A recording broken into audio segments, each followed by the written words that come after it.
them something. Bees are dying, and our survival depends on them. That's why 4RB's created the Pure Wave Cell, a breakthrough quantum device proven to help hives thrive, doubling colonies and boosting honey production naturally. Every jar of our Pure Wave honey fuels this mission, supporting beekeepers worldwide. Visit 4RBs.com. That's the number 4RBs.com, and use code WITF for 20% off. Save the bees. Save us all!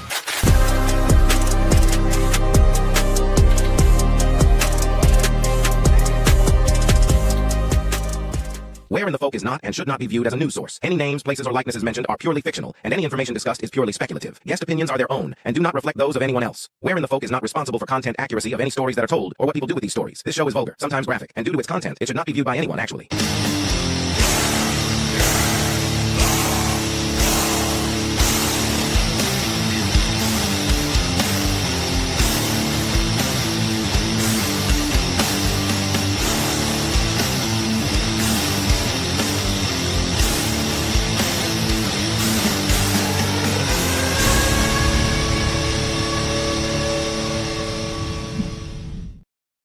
Welcome to another episode of Where in the Folk. I hope What's everybody's having a great day. Totally not speaking business. Sorry for the late intrusion. We were having a personal business matter. What up, Crystal?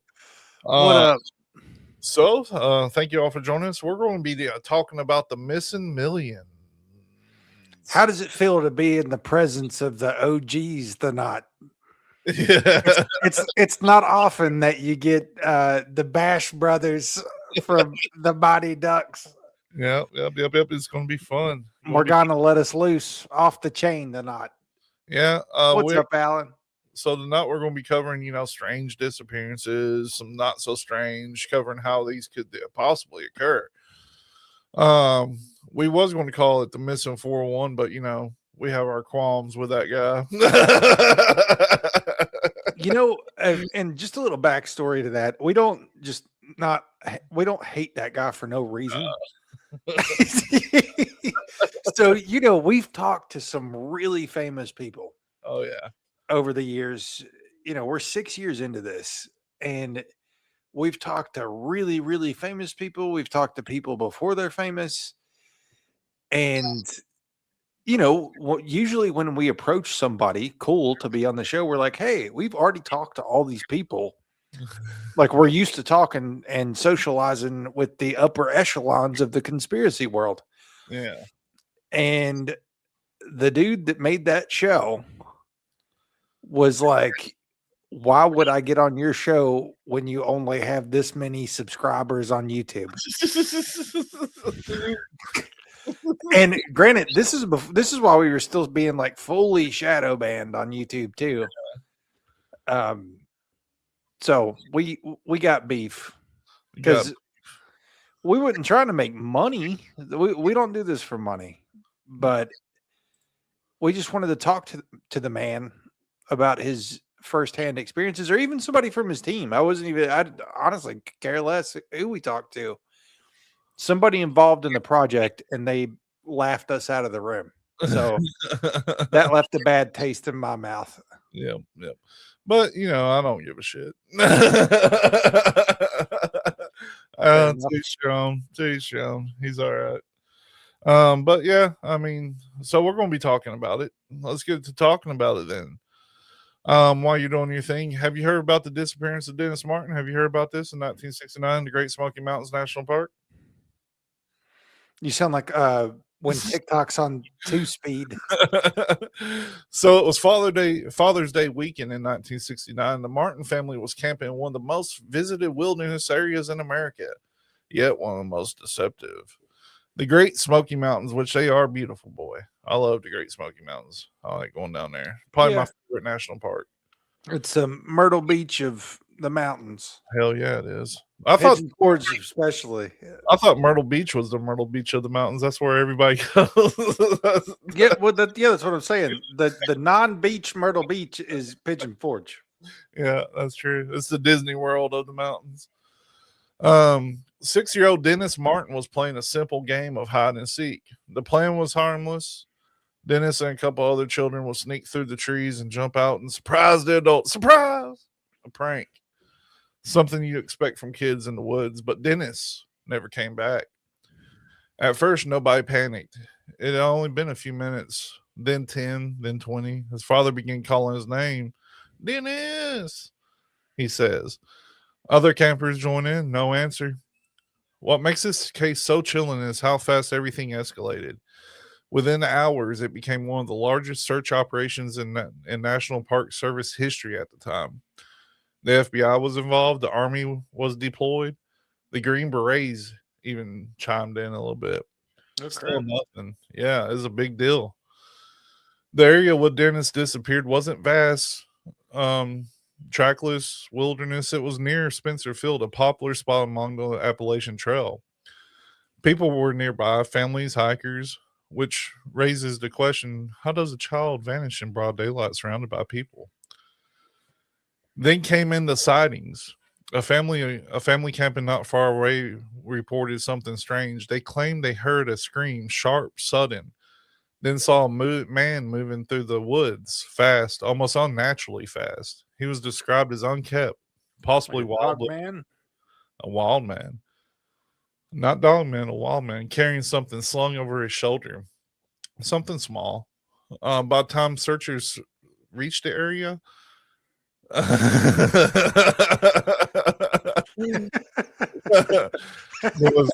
there was no trace of the man, no footprints, no broken branches leading anywhere meaningful. Scent dogs struggled to maintain the trail as it simply stopped. Weather didn't help. The rain moved in, washing away everything. Over the days, the search grew to 1,400 people. Helicopters scanned the trees. Teams crawled through thickets so dense that they could barely move forward. Still nothing. No clothes, no remains, no clear evidence of an animal attack, no signs of abduction. Some theories point to a wild animal. Black bears are common in the Smokies, of course. Yeah. But experts have long argued the evidence doesn't quite line up. There were no drag marks, no blood, no disturbance of typical predator behavior. Others believe Daniel may have wandered further than expected to come into terrain, but then again, the scale of the search made that difficult to accept. And then there was a third possibility that someone was there watching.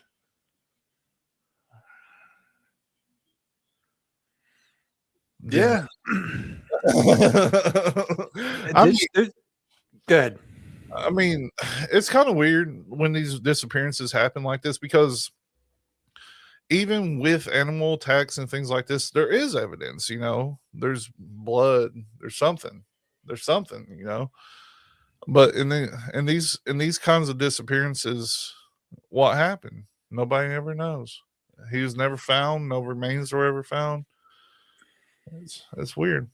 Well, you already know how I feel about the national parks. I think I think it's dangerous in general to go out into the national parks. Yeah. Especially during certain times of year, like Steven says. But there was an episode of Naked and Afraid in Gatlinburg, like the Smoky Mountains. Yeah. And on that episode of Naked and Afraid, there was some weird stuff like that was happening in the woods. Like people were seeing stuff, like thinking it was bears, but it wasn't really bears, like that kind of thing. Well, when we talked to Kumbo a long time ago, he told a story. I don't know if he told it on. Oh, I don't know if I'm allowed to tell this one. I don't remember if he told it. I'm sure he did. We talked to him for 3 hours. But in that area, in Gatlinburg area, the Severio County area, and around the time that this happened, actually, maybe a little bit after, I can't remember the exact time frame, the Army was called in to fight, in his words, boogers in the area. Yeah. And so, and the Appalachian Woods, the Great Smoky Mountains is part of the Appalachian Forest and the mountain range and things like that. There's always been strange things. It's such an ancient mountain range, you know what I mean? It's remnants of the Scotland Highlands where it split apart. It's untellable what kind of magic's been done in other woods. So next week is actually, and you should go to this too if you're not. I know you're always down to travel on the weekends. They're doing the Appalachian Festival, and that happens now. It used to happen at Coney Island. Yeah. But now it happens in New Richmond, Ohio, which is actually a frogman stronghold when we talked to you remember when we talked to Bucky, Yeah. how Bucky was talking about the natives experiencing the frogman? Yeah. It was the banks of New Richmond on the Ohio River where the natives actually saw a frogman when the river would get low. But on that same riverbank, now they have the Appalachian Festival every year on the 9th and 10th, I think it is usually, of May. And it celebrates like just Appalachian culture. There's a lot of art, food, cool stuff. But I was bringing that up and making it a point because I've also been researching Appalachian history a little bit. Did you know that when settlers first came here, all the trees that we have today, even the big ones, Mm-hmm. they're not the original trees that were here. And apparently in the Appalachian Mountains, whenever settlers first arrived, there was trees as big as redwoods here. Yeah. And they logged them all. Hell yeah, they did. They logged everything. We don't have anything left of that.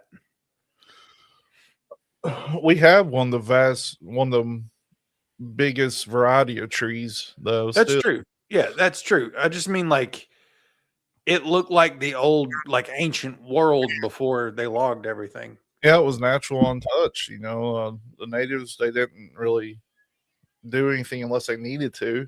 They wasn't building massive structures if you believe the history books. So it makes sense. It would be nice to see untouched land. I don't think I have. I've been in the middle of the woods, but somebody's been through there before.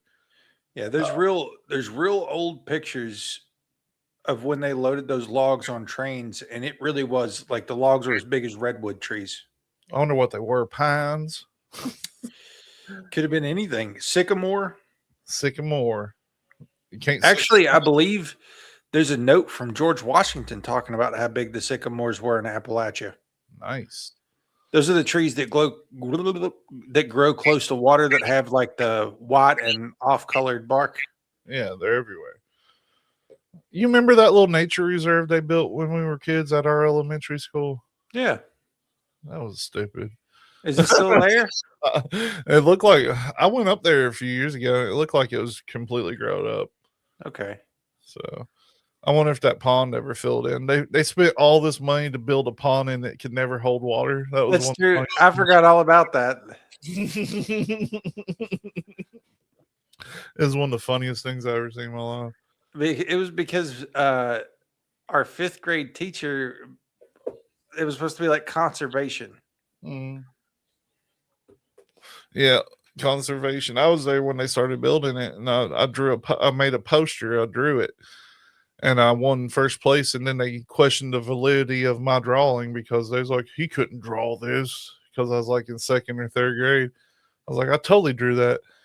And they even got Dad involved. They was like, who drew this for him? I was like, Dad's like, I ain't there's fucking anything going on. Yeah, I just imagine TJ. He's like, "What are you talking about, dude? Like, I have no idea. I just got here. I work for a fucking living. I ain't got time to draw."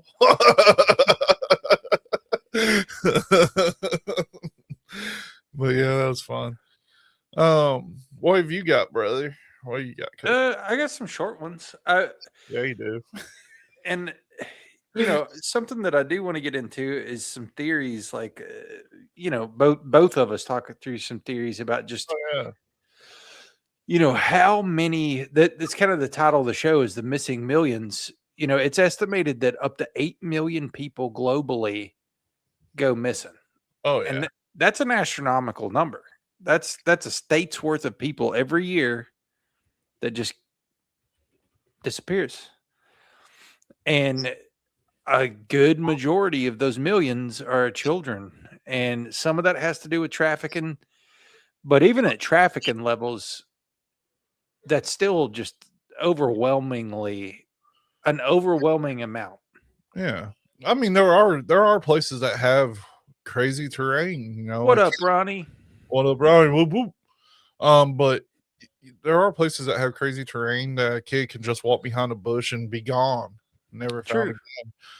But in the number that they suggest. If you look into it, it is kind of crazy. But you know, it's a combination of a lot of things. I imagine that in the bush out in Africa and stuff like that, kids get taken by predators a lot. Hell, that probably happens here. There was an unfortunate story of a child not too far from here a few years back that they claim he got took by coyotes. Really? Yeah, they found him, but where they found him, it doesn't make sense from the stories I heard from people that were over there and things like that. Yeah, I don't think I knew that. They said that he was found on an embankment, like almost a 90-degree. Where they had to like kind of rope themselves down to him, but so they don't really understand how somebody could have climbed up, like how the coyotes could have drug him up there. So that's still kind of a mystery one, but that was a few years ago. Yeah. Yeah, that's bizarre. Yeah. But yeah, I don't know. I know that trafficking is a billion, if not $1 trillion business for the people who are doing it. Oh yeah. So you've got organ harvesting, you have sex trafficking. Like there's a lot of stuff that people could go missing. And there's horror stories of the trafficking situations too. Maybe I'll pull some of them up too so we can get into it. Even outside of the missing, like the strange missing cases. I do have some weird ones. The one that comes to mind, and I don't have anything queued up for this, but maybe we could pull a video up or something. I don't know if you're like how busy you are. I'm pretty damn busy, brother. Do you remember? I think her name was Amanda Lamb. No. She went missing in the Cecil Hotel. Oh yeah, I remember that. You should try to find a video of that. Oh, let's see. Because that was borderline paranormal. If you're not familiar with it, there was a lady at the Cecil Hotel, which is historically one of the most haunted hotels in America. And is her name Amanda Lamb? I think so. Her last name's Lamb for sure. Maybe I got the first name wrong. It was Alyssa Lamb. Okay. Yeah, Alyssa. But there's a video where she is like looking around in the elevator, like she's being chased or something. But then you look at the videos of the hallway and there's nobody around. So it was just very bizarre. I'm trying to view this one, make sure this will be a good one to watch. Okay. It's about 6 minutes long. Well, we can start it. Like we can talk over it or through it or whatever we want to do. This one right here was pretty weird. It's worth putting in here. Yeah, they've put up a lot of they put out a lot of information about her. The disturbing Alyssa Lamb elevator video explained. They're trying to explain it in this one, but you know, the explanations I heard, I watched a full documentary on this actually, was that she was going through a mental episode or whatever, but where they found her was kind of crazy, you know? So yeah, I remember that's what they tried to say is that she just snapped or something, like had a mental breakdown. No, I've had my share of mental breakdowns. And I don't know. Let's see. Oh, I gotta turn this on. 21-year-old student named Elisa Lamb checked into a hotel in downtown Los Angeles. Weeks later, she would be found dead inside a rooftop water tank. But what truly shocked the world was the elevator video. A surveillance camera captured Elisa acting strangely inside the elevator. Pressing multiple buttons, hiding in the corner, peeking into the hallway as if someone was following her. The doors refused to close. The footage quickly went viral across the internet, sparking theories of paranormal activity, stalking, and even murder. To this day, the mystery surrounding Elisa Lamb and the Cecil Hotel remains one of the most chilling cases ever recorded on camera. This is the story of the Elisa Lamb elevator mystery. Elisa Lamb was a 21-year-old university student from Vancouver, Canada. She was known as a bright, curious young woman who loved traveling and writing. Elisa documented her life through a blog where she shared her thoughts about school, relationships, and her struggles with mental health. In early 2013, Elisa decided to take a solo trip across. I remember when this first happened. That's crazy how this works. When this first happened, I thought she looked older Yeah. because we were young, Yeah. And now it's like she's like our age or something. Yeah. But Well, I still look the exact same age. we got some miles on us. I'm starting to get great there. Ronnie, yeah, the Cecil Hotel has been a hub, dude. Yeah, I mean it's such a paranormal hotspot. They made a fucking American Horror Story based off of it. You know what I mean? Like, and Skid Row itself is a crazy location apparently, but yeah, all the suicides and murders, and well, I just got us no money coming from this. Well, we're over 15 minutes in. I think we can say whatever we want. There's been all kinds of violent deaths that's occurred there, but it might be just the location because Skid Row is a pretty rough place. I hear. I've never been there. I haven't posted in a while, in a few months, but I've got a faceless TikTok account that I run. And I think I did a TikTok on the Cecil Hotel's history, Ronnie. I just can't remember all the details. The handle for that TikTok though is Folkin Weird. Oh yeah. It's good FOLKINWYRD. Yeah. And I've posted quite a few stuff on there about random subjects over the years, but I just think I ain't been motivated to do it since Oracle took over. Yeah. I wonder if I can find it. Probably. But it maybe I can't remember whether I made it into a video or a slideshow. You can look though. Fucking weird. It's a lot quicker than it'd be a quick hit.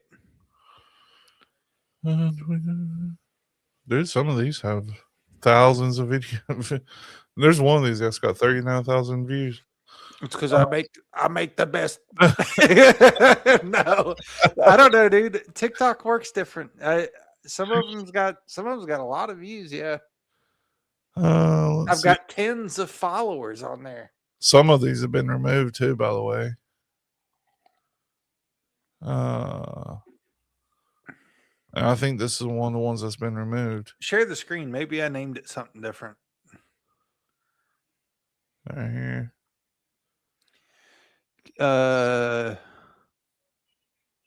Okay, keep going. Keep going. Keep going. That's it. That can't be it. That's it. They've removed a lot of them. Yeah, this one's got 39K. The Qualupalic. Qualupalic. That's a cryptid. Let's see. Are you sure? Hang on. That's shocking actually if they've removed that many videos. Yeah. Let's see. See oldest. Latest. Huh. Oh no, dude. Your browser's effed up. Oh well, fine. Here, hang on. Let me see if I can find it.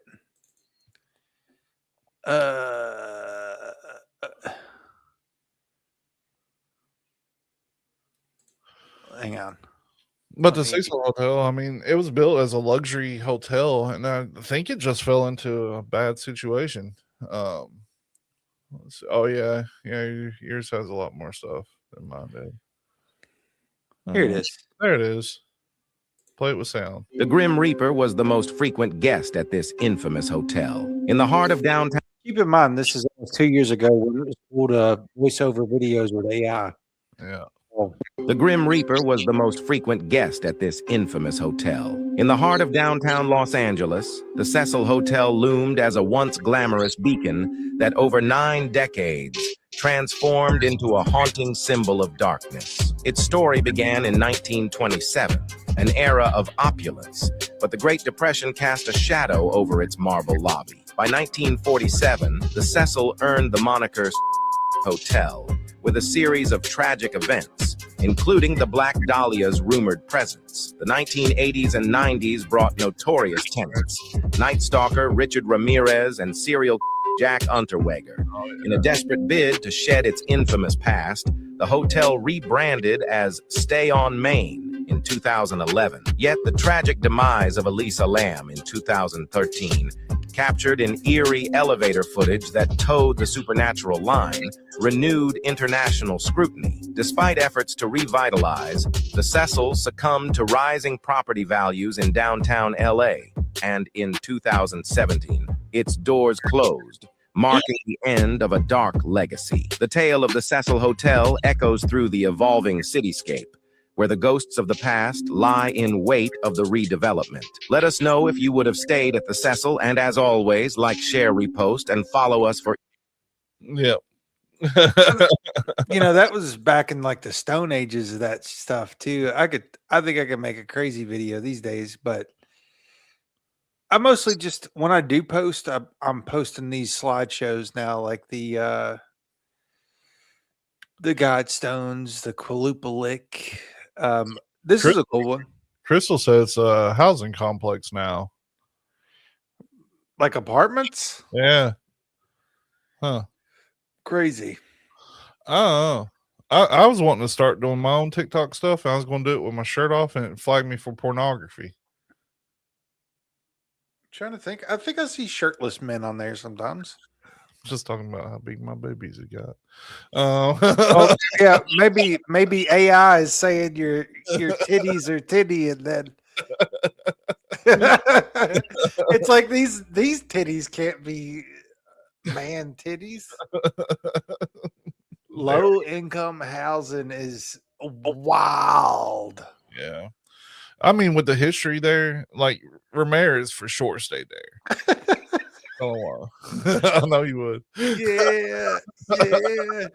See, this is what happens when you leave us unchained, and we just end up going crazy for a little bit.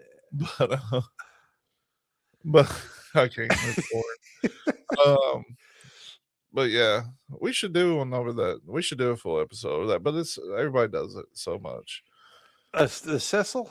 Yeah. What up, Larry?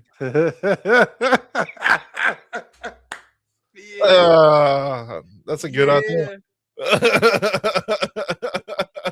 Larry's always coming through with the W's, dude. W idea, Larry. Man, we've got off topic a little bit. Okay, so I got Mara Murray.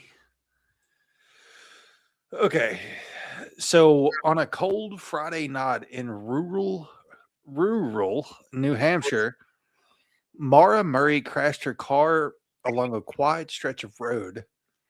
A local bus driver stopped and spoke with her.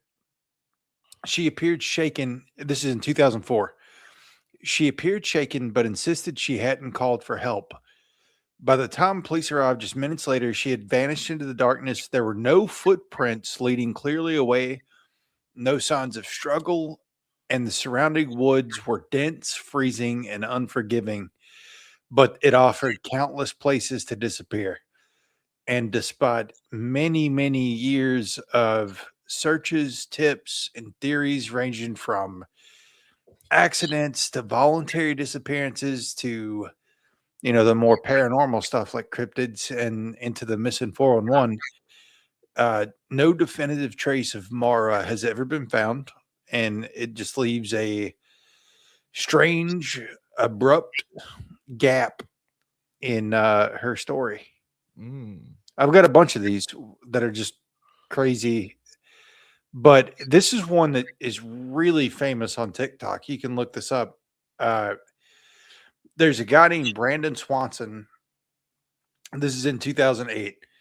So after driving off of a rural road in Minnesota, it was late at night. Brandon called his parents for help, calmly describing his surroundings as he walked through the dark toward what he believed were nearby lights. And for nearly an hour, they stayed on the phone with him, listening to his footsteps and casual conversation, until without warning, he suddenly shouted, "Oh shit," and the call went silent. They repeatedly tried to call him back. That failed. The farmland and fields he'd been crossing were searched extensively, yet it took years before his remains were discovered.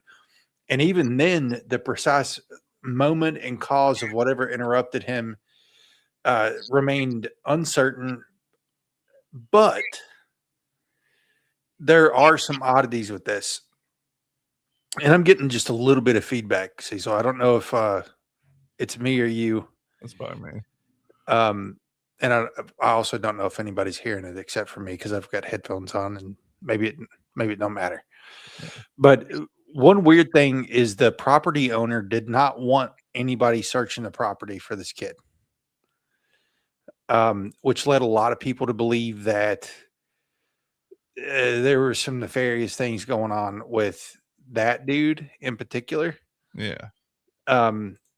But something that people have brought up is that this could have potentially been a sinkhole situation.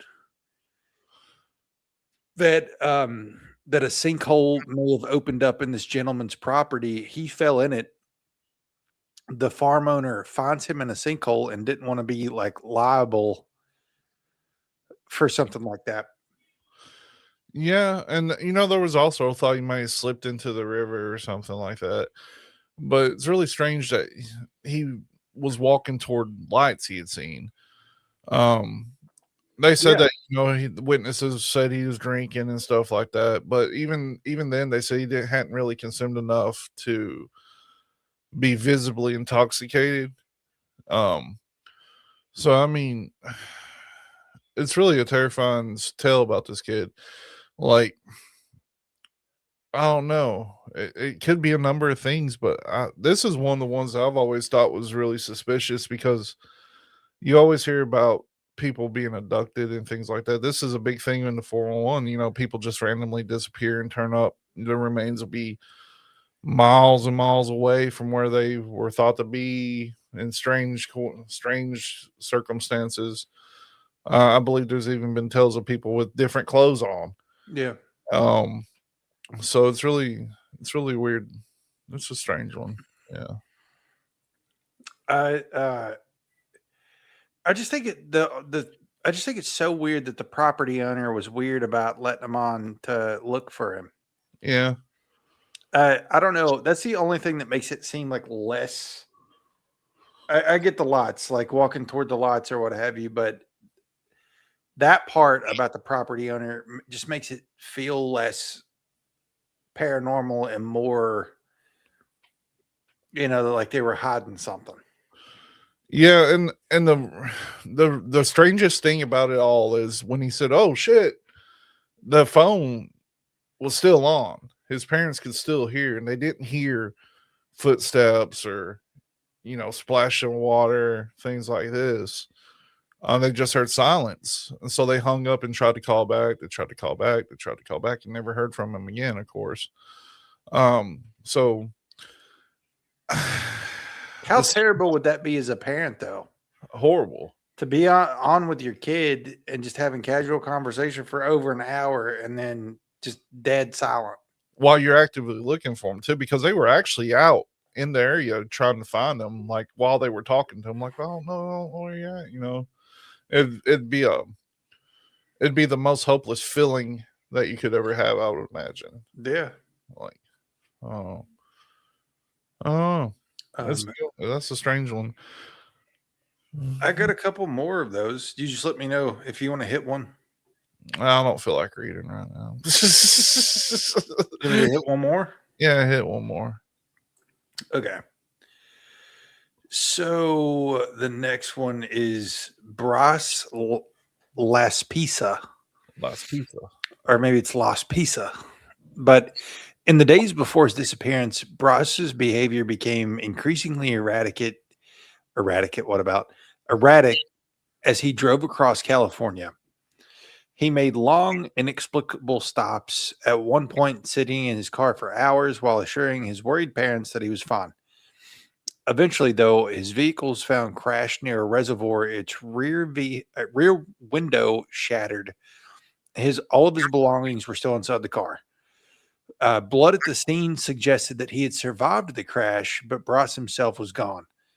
The surrounding terrain was super rugged, but not impossible to search, yet no clear trail, no evidence of his movements ever emerged. The case lingers today in an unsettling place between an intentional disappearance and something far less explainable, marked by his eerie calm before he vanished into the woods.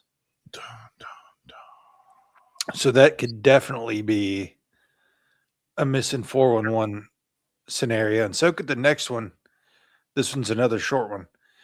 This guy's name is Ben McDaniel. This one's thalassophobia warning. So he was an experienced diver. He entered the underwater cave system at Vortex Spring and never came back. His gear was later found staged in a way that suggested he had gone into a deeper, narrow, dangerous passage known to the challenge, or known challenging even by experts. Expert recovery teams dove repeatedly into the tight, silt-filled tunnels where visibility can drop to zero. Nobody was ever found. Dude, Yeah, I can't with these. I hate them too. The cave itself at Vortex Spring, though, is a labyrinth of super constrictive spaces where one single mistake can be fatal. Yet the absence of remains or definitive evidence has fueled speculation of, is there something else down there? You've heard stories of stuff in these places like that are just wild, but I get freaked out. Like, you know that Devil's Hole or whatever, when Fukushima happened, the Devil's Hole rippled. Yeah. Did you see that they finally found bodies down there? No. That's crazy. Yep. The whole cave thing, though. I watched a video the other day, man, of this guy caving, and he's like on his belly, like slithering like a snake. I get so uncomfortable, like watching those. Like, I have to utilize the restroom. Sorry if I don't. I'm gonna use it right now. You just need to get like a piss pan for the show.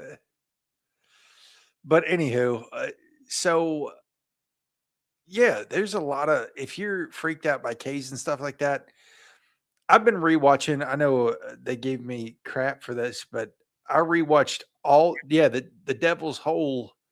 Let me see if I can figure out exactly where that's at, Ronnie.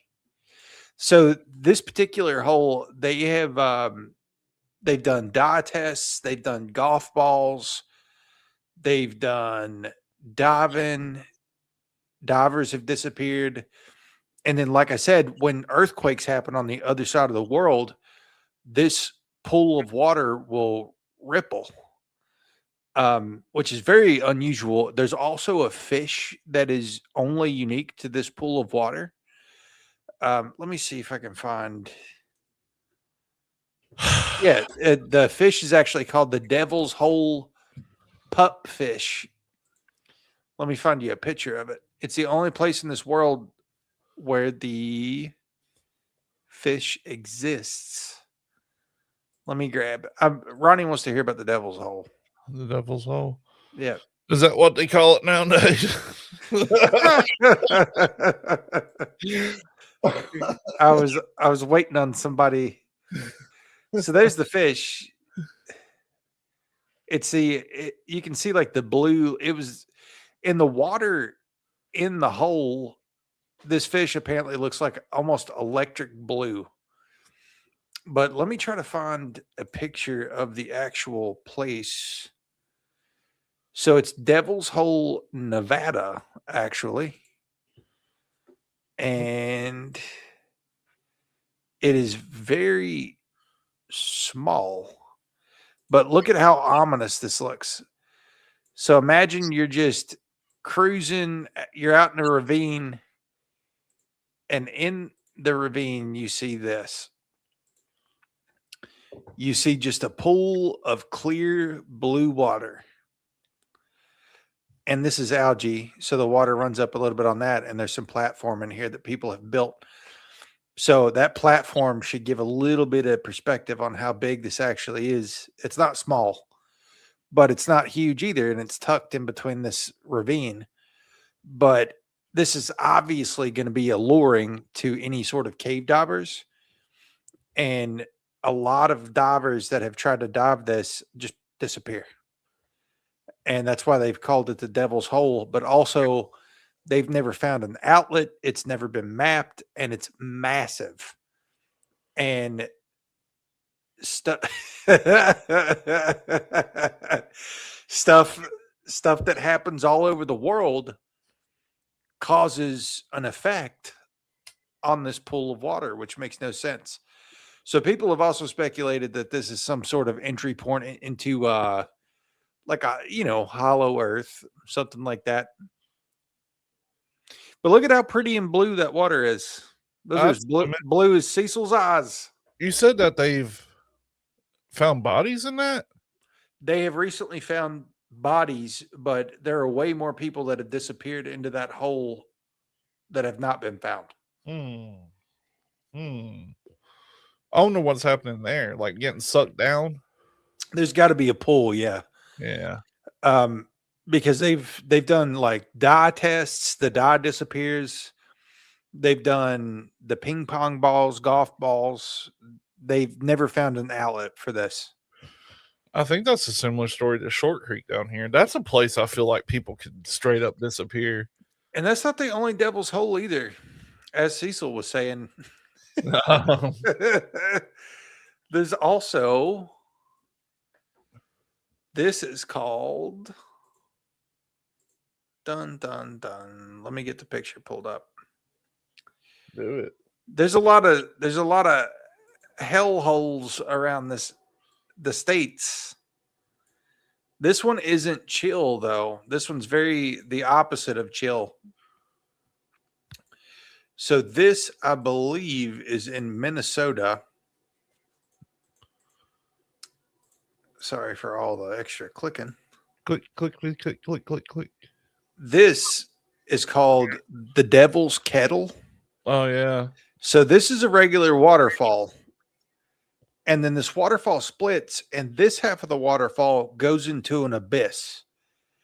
This hole, they have never figured out where this comes out at. They've put thousands of gallons of dye in here. They've put millions of golf balls, ping pong balls, everything else.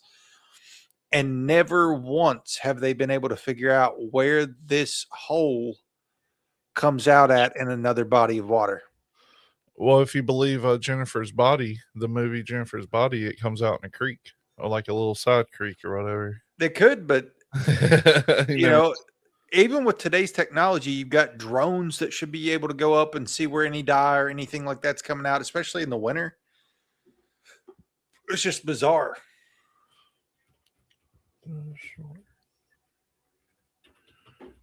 So, yeah. There's a place right down the road called Short Creek. And it goes into a cave system too. And I believe that they have no idea where it goes either. You want me to try to find a picture of it? Hell, I've got pictures of it. I've been there. It's literally like 10 to 15 minutes down the road. Show us some pictures. I'll show you a picture. Give me a dang second. I think the Devil's Kettle might be scarier than the Devil's Hole, because at least in the Devil's Hole you can swim in the pool or whatever, but if you fall in the Devil's Kettle, you're just going into another dimension. We've covered Short Creek before, by the way. On when we was doing folk and weird YouTube stuff. Oh. Yeah. All I got's a picture of from inside the cave. Well, just describe it. So Short Creek is the world's shortest creek, supposedly. It comes out one cave system and into another.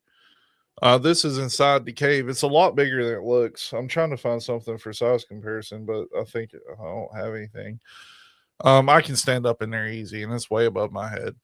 But right here, in this area right here, you just hear rushing water. This is where it goes. It flows through here and goes into this abyss. It actually flows through here, my bad. And this is kind of like a little puddle.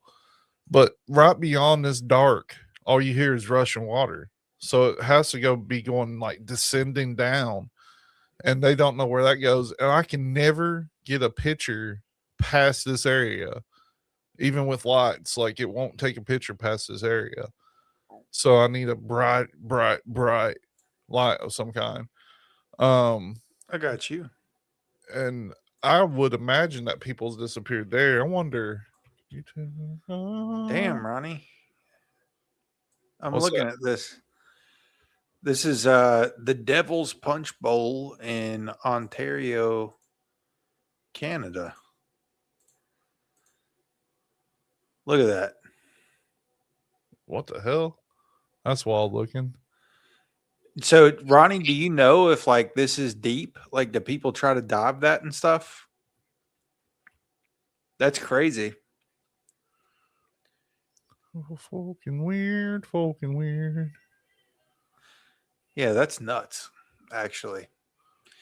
Well, and I would say that's probably a huge thing of disappearances in America is people trying to navigate terrain. There's tons of people that pass away trying to navigate terrain every year in national parks. Do I think that's the only crazy thing going on? No, but it is a big thing. I'll never be able to find this video. I've got it on the hard drive, but I don't feel like going and getting it. Huh. What are you trying to find? The folk and weird episode of where we did That's going to be hard because it was in an episode with like 2 or 3 other places. We did like 3 short places. yeah. Southern Chapel, and it might be this one. When we did Southern Chapel. Let's see. No. This is Southern Chapel in Cumberland Falls. Let's see. Well, you look for it and I'll read another couple stories. You go for it. Okay. So Cecil talked about that. So Chris Kramers and Lisa Ann Froon. This was in 2014. And this is also a really, really major. There's whole documentaries on this. So if this is crazy to you, you can go to YouTube. There's tons of there's hour-long docs on this. But these girls were hiking a scenic trail in Panama, and they disappeared into the dense jungle terrain. Weeks later, their backpack was discovered super far from the trail, containing their phones and a camera. The devices that they found revealed a super puzzling timeline. Attempts to call emergency services over several days, followed by a series of disorienting nighttime photographs taken in complete darkness, images of rocks, foliage, and seemingly random angles. Some of their remains were eventually recovered, scattered and incomplete, but the full story of what happened never, it was obscured by just harsh environments, rain-in, fragmented evidence. There were, if I'm remembering right, there was pictures that they had taken of locals. So some people were thinking that they might have gotten abducted by, nefarious people. But yeah, it's Chris with a K, Kris, Kremers, and Lisa Ann Froon. That is a crazy story. We're not going to go into the full 6 hours of detail, but that is a crazy one. Yeah. Do you want to watch this? Sure. It's just kill the audio so we're not listen to ourselves talk. Yeah, I don't like that. It's pretty long though. That's what she said. We'll just talk through the footage. Okay. But it's weird looking at it. But this is Short Creek. It's up now, but this was when it was down. This has been many moons ago. Many months ago. I was still smoking. Look how pretty I am.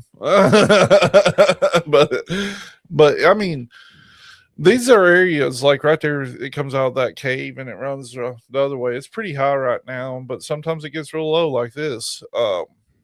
So I mean, these are the types of areas that people can just disappear. Like if I was a wilder person, I would go into that cave and I hear it rushing beyond that darkness. I'm like, I bet I could walk up there and get a better picture.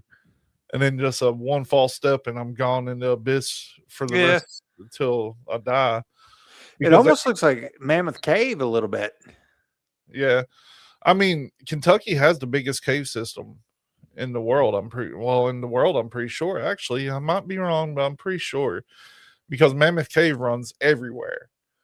Everywhere. Hey, look, there's Landa on there. see how long Landa's been around? She's not here tonight. No, she's not here. I hope she's all right. But yeah, look at my expert video taking. Because Mandy is very not camera. She doesn't have good camera sense, so I always have to walk around her and do angles to where she's not standing in every picture. But this is I'm gonna speed it up a little bit and get past the entrance here and get to the you could probably put it on double time. That's what, yeah, probably could. Oh, you remember this is when we was having issues figuring out what platform to use because the ones we were using was always glitchy. Maybe that's why we stopped making the show. It was. This, yeah, I can't. Remember. It may be better now though. I would like to fire this back up. I really liked it. It got me out doing stuff. Well, we just need to. I mean, we can still call it Folkum Weird. There ain't nobody stopping us. Hell no. I've still got the intro. Maybe. But that's weird, Ronnie. Is it a national park? Is this on double time? No, I'm just speeding up a little bit.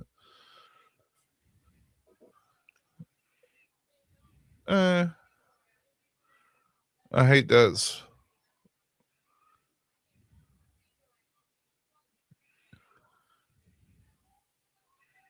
I hate that it's so glitchy. Well, yeah, I think that's one of the reasons StreamYard just didn't. I don't know whether it was StreamYard or whether it was our bit rate at the time or what was going on. We'd have to give it a pilot episode to see. But there's some cool graveyards and stuff I could go get some footage at. We can start doing some graveyard tours, some natural places, like maybe go back there. Yeah, I forgot how glitchy that was. But yeah, that's a pretty cool place. But that especially in Kentucky when people go disappearing, I think that's probably what's happening. Because I mean, there's little holes out I'm sure you've run across them as a kid. Like you'll find a little hole and you'll throw a rock down there and you'll never hear it hit anything. Yeah. Out in the middle of the woods. So, people just fall down in it. It's such a weird concept, Ronnie. Province. Yeah, the province. Oh, yeah. But yeah. Have you talked about Derek Ingebretson? That doesn't sound familiar. In Wanema National Forest, the one that went disappearing. Have you talked about this? No, because I can't pronounce that. Oh yeah. Well, I don't even know what you said. In December 1998, South Oregon, the Ingebretson family had a simple holiday plan: drive into the forest, cut down a Christmas tree, and head on home. 8-year-old Derek was so excited about this. It was a kind of a tradition for the family. But this turned out to be something else. While his father prepared the truck, Derek wandered just a short distance away, not far, just right into the trees. When his father turned his back, Derek was gone. At first, it felt manageable. The area wasn't remote wilderness. It was near a road.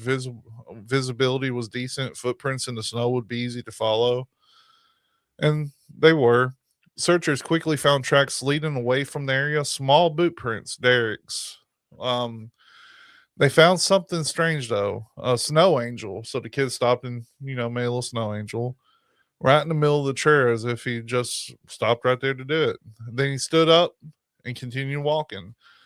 After that, the situation shifted from concerning to deeply unsettling. The weather turned. A blizzard rolled in, dumping snow and erasing critical evidence. Tracks vanished, trails disappeared. What had been a clear path became blank canvas. Search teams rushed in, hundreds of volunteers, dogs, aircrafts, but timing couldn't have been worse. Every hour reduced their chances. Still, some clues remain. At one point, dogs picked up a scent but lost it abruptly as if Derek had simply vanished mid-stride. Years later, investigators encountered something even stranger. Graffiti scrawled in a remote location that referenced Derek's disappearance in eerie details not widely known to the public. It was never definitively tied to a suspect. Theories range from exposure, Derek getting lost and succumbing to the code, to abduction. The proximity to the road keeps the possibility very real. But Snow Angel lingers in people's mind because it suggests something unsettling. That for at least a moment, Derek wasn't panicked. He wasn't running. He was calm, which raises a chilling possibility. Was he alone at all? Do you think? Probably not. Probably not. Probably not. I feel like if he was excited about the Christmas tree, probably not. Yeah. That's terrible. God, Landa, where have you been? Where Chill. have you been? Lord have mercy. We were just reminiscing about the old days. We were watching like a 4-year-old video a second ago. Yeah. Has it been that long? Jeez. 3 or 4 years, yeah. Jeez Louise. We were talking about starting Folk and Weird back up. Going and getting some video footage of some places this summer. We should swing by the playpen. That would be. We should tell them it is for scientific studies.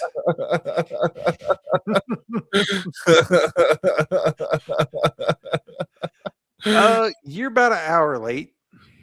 You care if we film in here, if we pay the cover charge? Yeah, the pig pen is that what you? Yeah. Formerly known, it's not called that anymore. Oh, but the pig pen. that's the slang term for it. There was a lady in there that had. I've never seen this in person. She had the Irish grin scars, like the Joker, like when you're cut through your jaw. Yeah. Nicest people on the planet. Oh yeah, that's sweet. Sweethearts. But yeah, that would be documentary worthy. I found out something. There's a I don't know how I would get footage. There is a haunted bowling alley here. Ooh. And it's called LaRue's Lanes. We need to invest in some spy glasses. Like they look like just regular glasses, but they got cameras so nobody knows. Yeah. The Ray-Bans. Yeah. Let's do that. And we'll just like illegally record a bunch of places. Hey. Okay. It's public domain. Yeah. If I pay to get in, it's mine for the moment. You just have to be careful about showing people's faces. Oh yeah. I don't look at people's faces anyway. Yeah, that's crazy, Landa. That's okay. That's something to think about. What? We'll talk about it after the show. Oh, okay.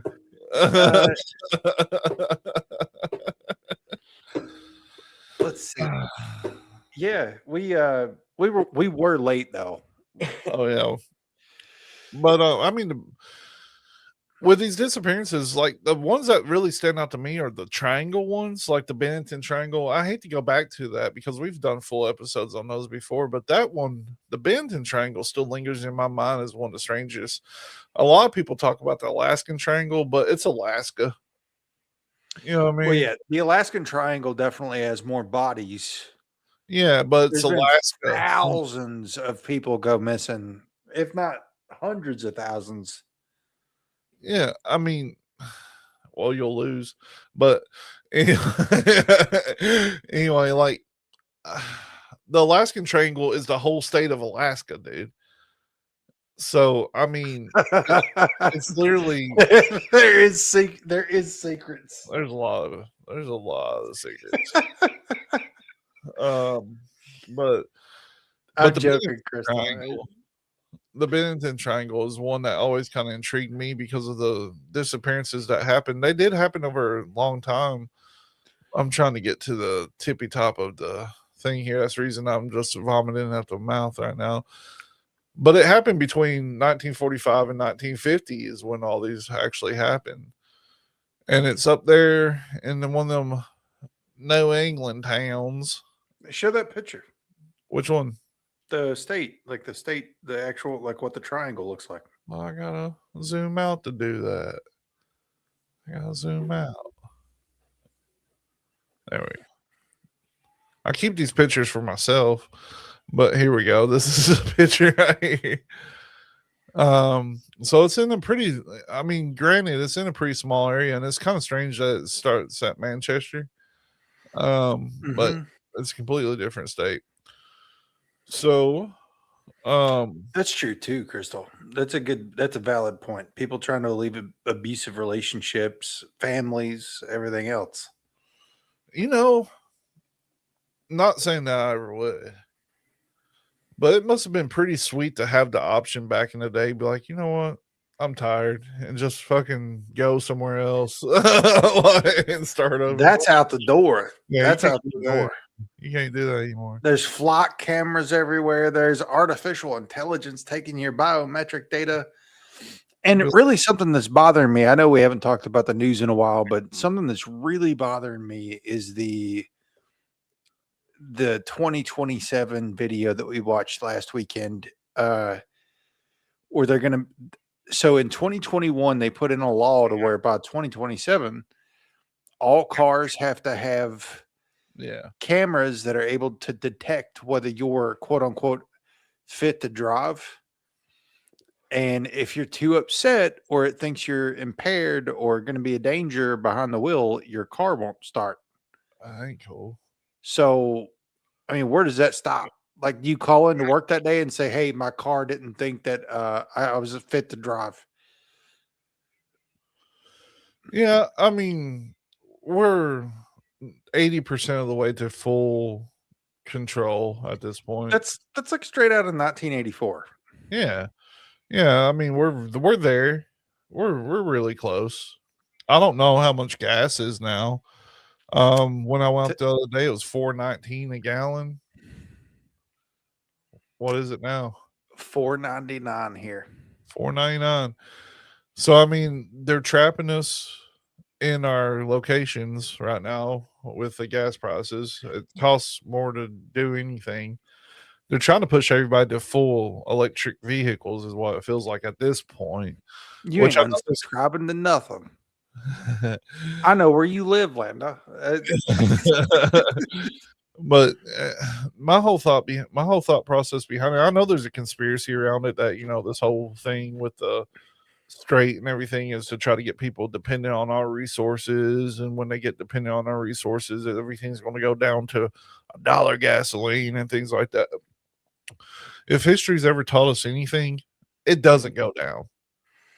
Gas prices may fluctuate, but they've never been back down the 90s prices. No. And I'll tell you one thing a lot of people don't know is Saudi Arabia only pays like $1 a barrel for something stupid for oil. Like their stuff's cheap. Yeah. They've still got like 80s process. Yeah.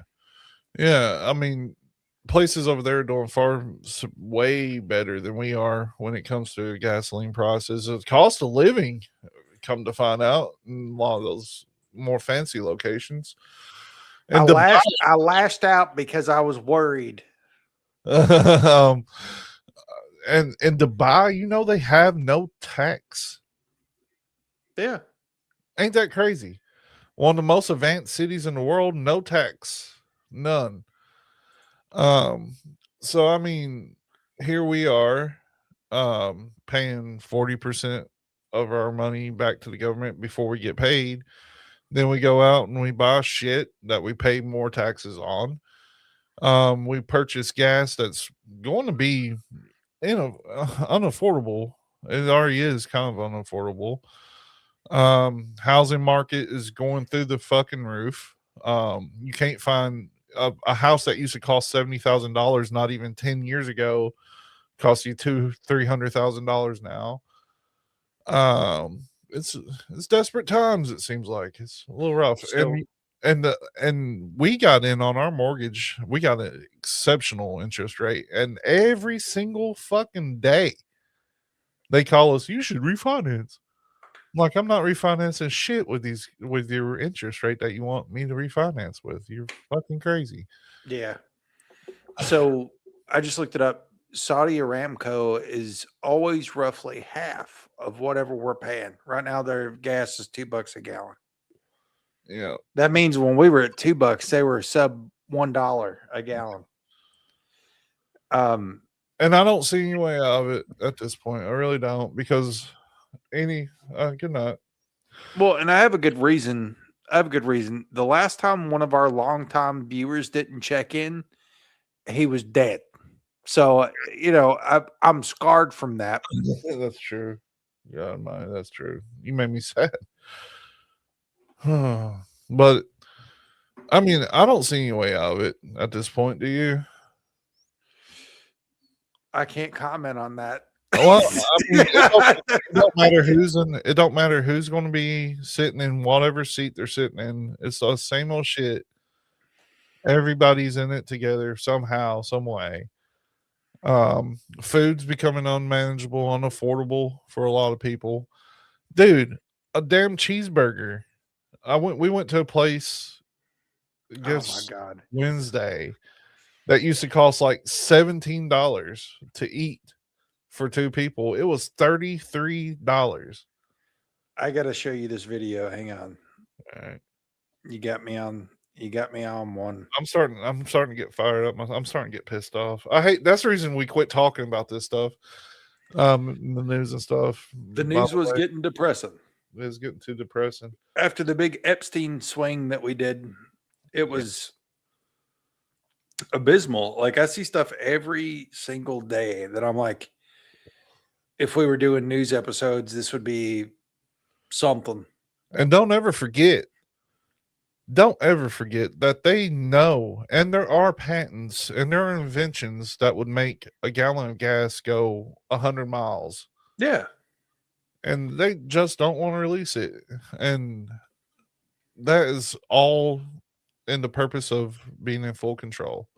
Sometimes I think we need to do one of those episodes like every year at least, even if we're hitting the same ones, because it don't hit the same. I'm sure us now talking about it would be a lot different than us then talking about it.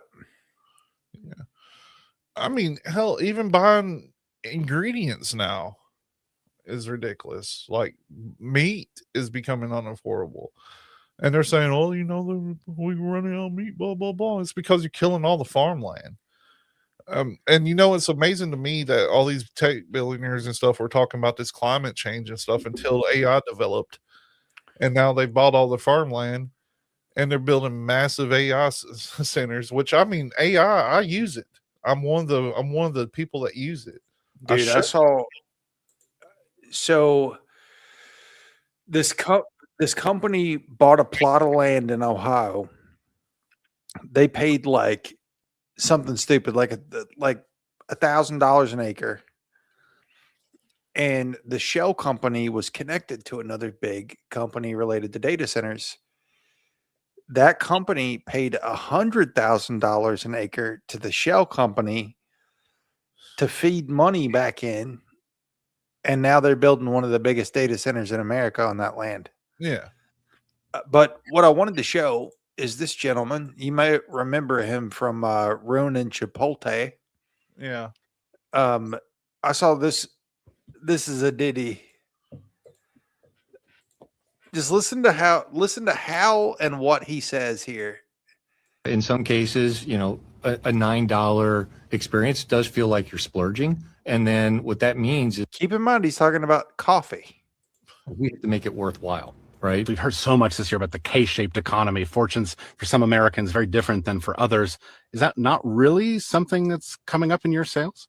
We're not seeing that in our business. What we're seeing is people, they want to have a special experience. And Motherfucker, it's a cup of what your coffee. income level is. In some cases, a $9 experience does feel like you're splurging. And then what that means is we have to make it worthwhile, right? And then in other cases, people believe, well, this is a really affordable premium experience because they're saying like, well, it's less than $10 and I get a really premium experience. So regardless of where you're stationed in those income cohorts, we want to make that experience worth your while. And what we know is what's definitely Regardless of where you are in the income cohorts, something that drives that value is to be able to have a great seat, have a great moment of connection with a barista. In some cases, So my theory that I agree with, somebody commented this on this video, is that they're trying to normalize $9 coffees. Yeah. And notice he never says a $9 cup of coffee. It's a $9 experience. Yeah. Like it's not, you're not getting a, I mean, like you're getting a coffee. Starbucks to me, and I apologize if you're a Starbucks fan, it's the worst of the fucking coffee chains. Like I hate Starbucks. There's no coffee worth $9. No. Unless it's like those beans that get shat out by bats, whatever that's called. Yeah. No, I'll pay for a good bag of coffee now. I will pay for a good bag of coffee, but A whole bag, yes, $9. I'm not with it. I'm a coffee drinker. I hate Starbucks. Always have. I've never liked Starbucks. Timmy Hortons is crap now. Anytime we pass one, which we gotta go really far north to see some Timmy Hortons usually. When we first started going there, we was like, this is awesome. And the last time we had it, it wasn't that good. Well, that dude that you just saw he just came from Chipotle a year ago. Yeah. So he drove that into the ground to where your slot bowl from Chipotle is $21, and now he's doing the same thing to Starbucks. And I really feel like the only thing that's going to cure this is bringing back the mom and pop, because the pandemic killed mom and pop for the most part. Yeah, It did. But when it's a good mom and pop place, even with the ingredients as high as it is now, yeah, it does taste like burnt. and the one, I don't know, but a lot of the Starbucks I go to, it seems like the baristas have a bit of a fucking attitude. Like, you know what I mean? I don't know why that is. I don't understand that culture. But apparently they say if you see a big fat guy walk in with a beard, be an asshole to him.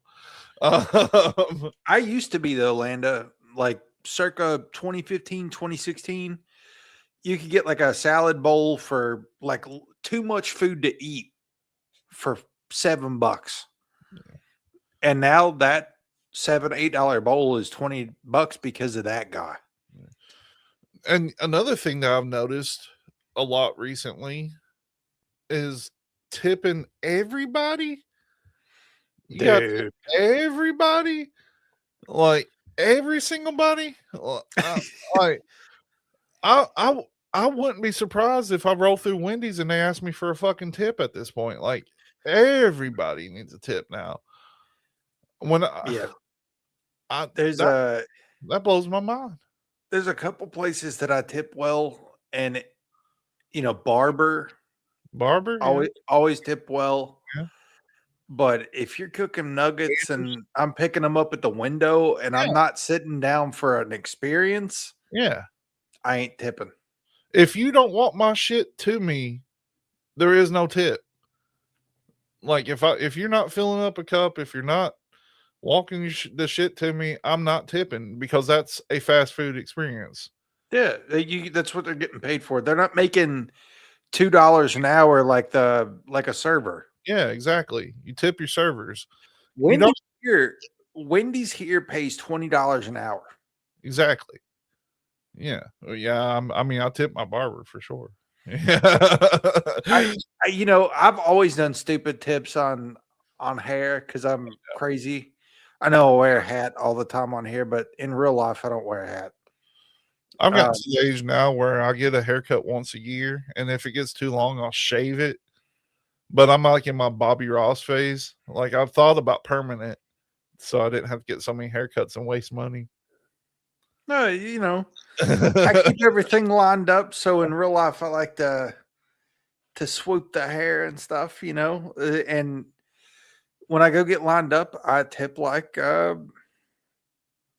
don't know, I probably tip like 40-50% sometimes. Like just cause that's a service that I'm willing to tip for. I wish Mandy hadn't went to bed because the whole thing about tipping, it comes from somewhere. We went somewhere the other day, went through a drive-through window. It wasn't like a coffee place or nothing. It was a food place. They reached us our food and like wanted a tip. No. I can't remember where it was at. It should be baked into the cost of the food if they need extra money. Like that's stupid. And I was like, and when I pulled away, I was like, did they get kind of snobby that I didn't tip? And she's like, yeah. I was like, what in the fuck did they do? Crystal dropping hints. Well, listen, if I'm ever living down that way again, I will totally need a barber. So, but I mean, yeah, tip your waitresses, tip your waiters. Anybody that actually provides a service that you feel is tip worthy. Yeah. Tip your drivers. For if you what? For what? Did you see what Ronnie said? I think that might have been. For what? Yeah, exactly. You get these damn things now, and I feel like everything's going to go to a tipping society because the companies are not going to pay these people enough, and they expect us to pay ourselves back. Ronnie, is that you in your profile picture? That makeup is badass. Jugga low. That's dope. I like that. What is a juggalo? I don't know. I'm excited for the Juggalo episode. We need to just do it. Fuck, man.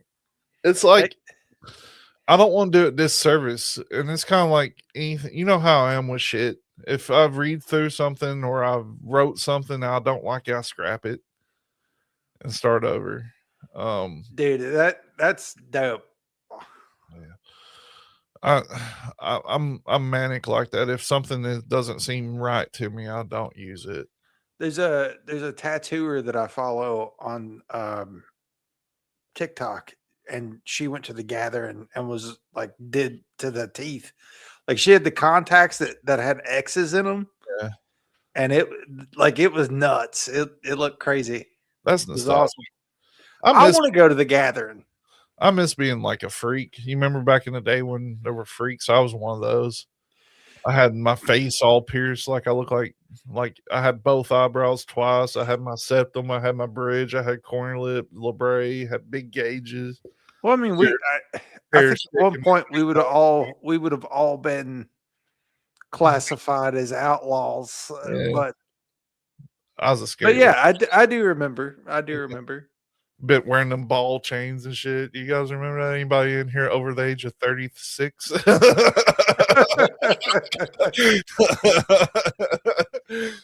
was fun. Oh, that triggered the bots. Oh yeah, yeah. Man, I was looking. Where's our Twitch mod? I was looking at our analytics on our audio only stuff, and We're huge in Vietnam, by the way. I don't know why. Like that's where the most people listen. It's because I'm always like back in Nam, or like, like I'm telling it.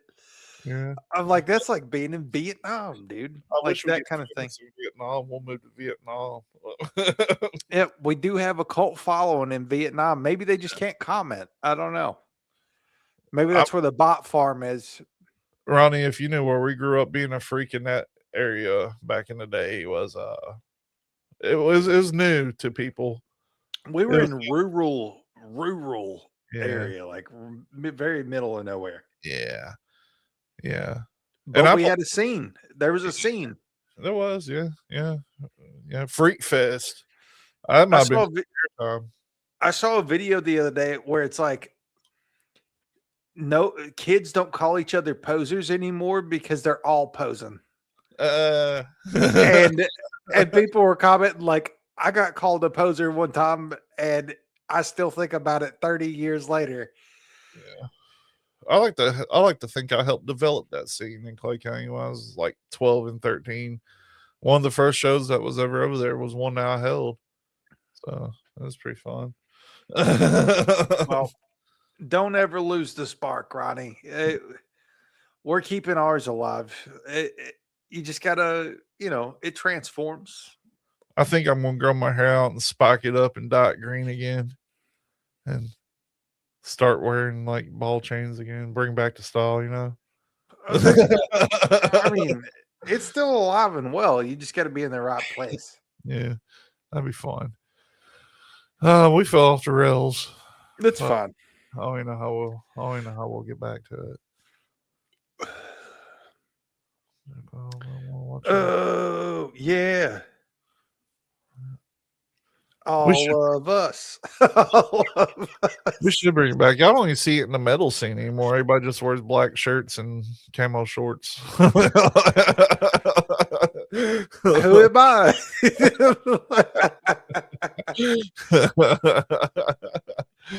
Yeah. Well, I get a lot of stares anyway. Like usually when I'm walking around in real life, I'm wearing a lot of black. So, even that's kind of weird these days. Is it? Yeah. Up here. That's all I've got is black shoes. Things like black clothes. No, I got some pink shirts. I wear pink every once in a while. Yeah, it's either black or like vibrant colors, Yeah. But yeah, I'll have to check that out, Larry. Is it on YouTube? Do you know? I'll check it out. I'll look for it. I mean, the Juggalo, the psychopathic family is a interesting thing. You know what's funny? For anybody that was here for Abe really wants to come back for the Juggalo episode. Nice. So you're gonna have like maybe somebody more hillbilly than us, and we're gonna get in on Juggalos. Oh, I heard that. No, that's crazy. I don't know, man. I'm checking that out directly after the show. We fell off topic. Sorry, y'all. It happens. But it was still a good episode. As long as we're all here together, that's all that really matters. That's all that matters. It's all that matters. I gotta go to Lexington tomorrow. It's gonna be a $200 trip. You going to a show? No, we just gotta go up there for some shit. Adult stuff. Oh, I'm thinking about going to the Devil's Hole. Yeah. I realized we kind of got a Devil's Hole going on. We never have like this configuration much. We got a Devil's Hole at the top of the background. Oh yeah, that's right. I forgot about. I never get to see the background much because usually there's 3, 4, 5, 6 of us here. Yeah. UFOs, and I don't know. Are we having a show tomorrow? Do you want to? Up in there. We'll talk about it tomorrow. We can do maybe next weekend. Let's commit to next weekend. Yeah, let's do that. I need a day off. We'll do something next Saturday. Maybe that's when we'll do Juggalos or something. Juggling on. Juggalos definitely needs to be a Saturday, I think. Oh yeah. I wish we could get some true blue juggalos into on it with us. Let me think I know about a it. few. I know a few. No, that's a big no. That's a big no. You don't want any hillbilly juggalo? Not those ones. Yeah. I do look slick. You can't It's even I like the reverse.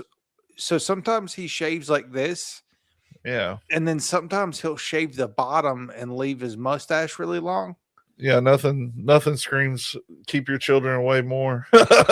No, but his mustache, like Cecil has facial hair to where it's like super thick, so he looks like Wild Bill or something when he does that, and it's legit. He looks like a bare knuckle boxer, like Charles Bronson. Charlie Bronson, yeah. Let's see. I'll show it. I'll do Charlie if I forgot one. Because it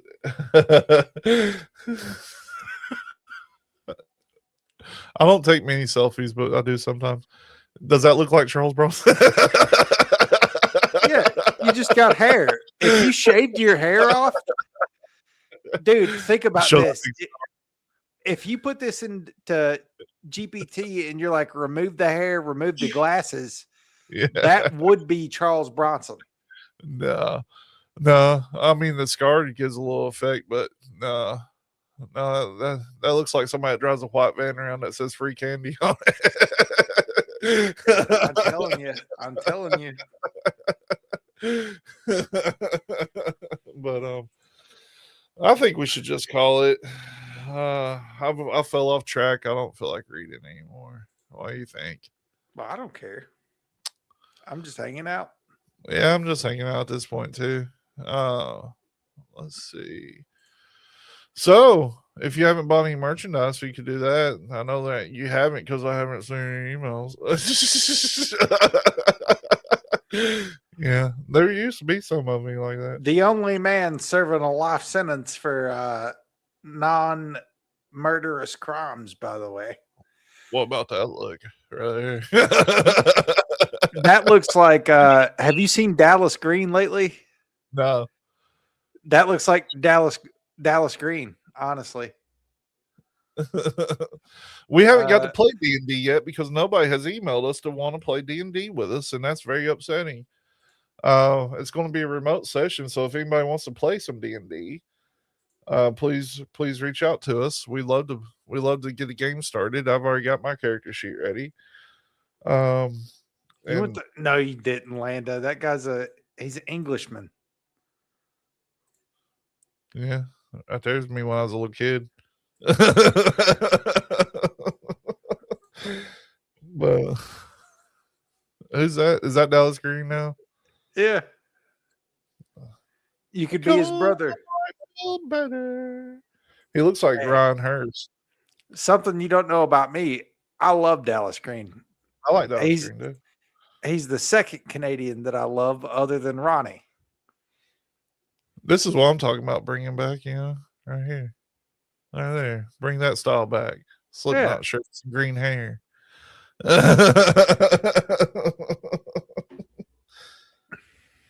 I like reminiscing on things. Look at this. This one's old school right here. You remember them days? Highway 420. What are you doing? What are you doing? That's funny. Oh God. But anyway, thank you all for tuning in. I'm sorry we got off track. We'll try better next time. Hey, we did a good hour. We did an hour. We cover missing people so much, and we have the Benton Triangle episode. We did the hours last week on the missing scientists. We got the Alaskan Triangle, I'm pretty sure.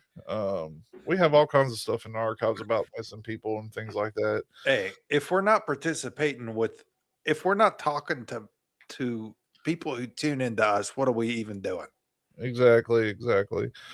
Oh, I think we should do a good true crime episode. And if you have any suggestions on something that you would like for us to cover, go ahead and email witf@gmx.com. Okay, that's going to be homework. Somebody needs to go look up a true crime something Yeah. that ain't been beat to death. Yeah, I don't want to see Ted Bundy. I don't want to see Ed Gein. I don't want to see Richard Ramirez, old Dick. We've done it. We've done it all. Yeah, I don't want to see Ed. My Ed favorite Sheeran. was the when we did the North Hollywood shootout. That was that was probably my favorite true crime stuff. Yeah. I want. Yeah. So send us something true crime you want us to talk about. We could do something from up there where Ronnie's at, but it's been done a lot. The pig farmer. If you don't know, on my little table here is nothing but serial killers everywhere. I could probably just point at one and we could do them. Cecil loves true crime. Yeah. And I'm down for true crime stuff. I do Israel Keys, but man, he was such a whiny person. We just we need something that ain't been beat to absolute death. Paul Bernardo and Carla Homaka. They're pretty good ones. Is that the Ken and Barbie guy? I think that's who that is. Paul and Carla. I wasn't mean to you, Landa. You're mean to her every week. I don't like it. Dude, that dips into conspiracy, Ronnie. Or not Ronnie, I'm sorry, Larry. I got mixed up on who commented that. There's so many shooters that are connected to agencies through their parents. That's a whole huge conspiracy in America. The Ken and Barbie killers, we could do them. Israel Keys is a good one. I liked his history. The way I hate saying that. I hate using I like when I talk about serial killers, but I think of them more stories, which is kind of messed up. But he was one of the ones that kind of prepared more than anybody else. I think he would set up kits in different areas of the United States and stuff like that. So we might do Israel Keys actually, or the Ken and Barbie killers, that Paul and Carla Bernardo or whatever. This might be too new, but another thing that's I don't know.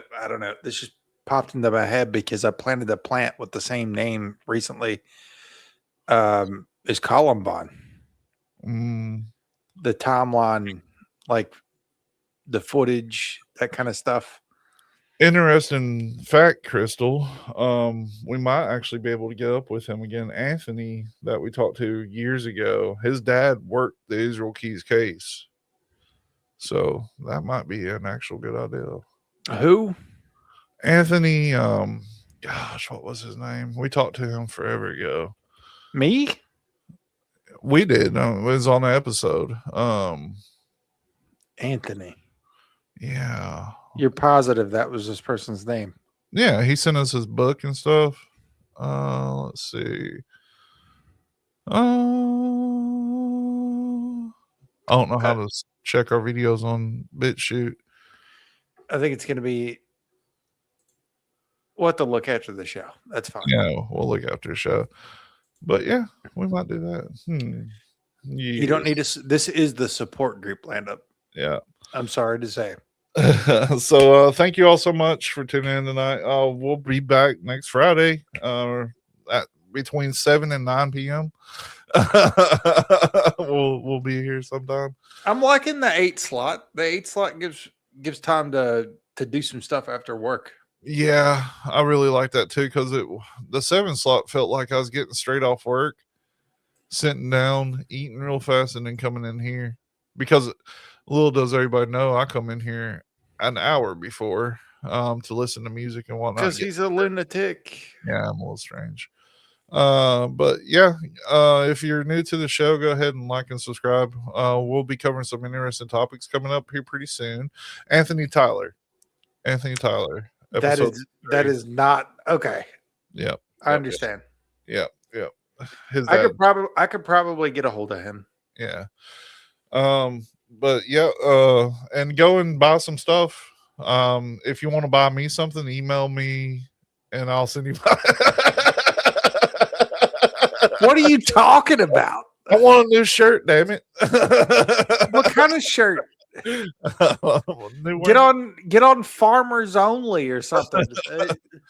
I started trying to feet finders, but nobody's subscribing. I don't know. I do have the "Where's the Real Steven" shirt on, Yeah, it's a but nice shirt. Steven ain't here. I've lost the shirts that I did buy. Apparently, I love how this happens. I don't know if this happens to anybody that has significant others or not. My clothes disappear, I right? don't know. I don't know what happened. My clothes disappear, just completely disappear. And then one day I'll see them on somebody else's back. I'll be like, what the fuck? I've been looking for that shirt for months. We are working on some spring designs. Yeah. It's going to be a little bit. We're all super busy, but we're going to have some stuff. We're going to have some new designs. And yeah, okay, here's what I'll say about the Where's Steven shirt. If you go to get one, size up, because this one is a little small. It's a little tight, but it's a good blend. It's like the really, really, really soft shirt, but it is the elastic feeling shirt. Oh yeah. I like the shirts. They feel really good. I've got a couple of them in there. Yeah. There's a couple though that I would size up. Like I would size up this one. I would size up the regular hoodie.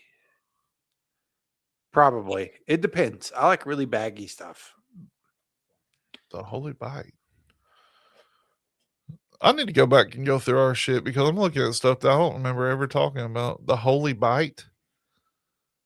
We never had an episode called that. We 100% do. Huh. I never had an episode called that. Episode 96. but anyway, thank you all so much for tuning in tonight. And thank you for watching us because we're watching. We'll see you next week. Everybody be good.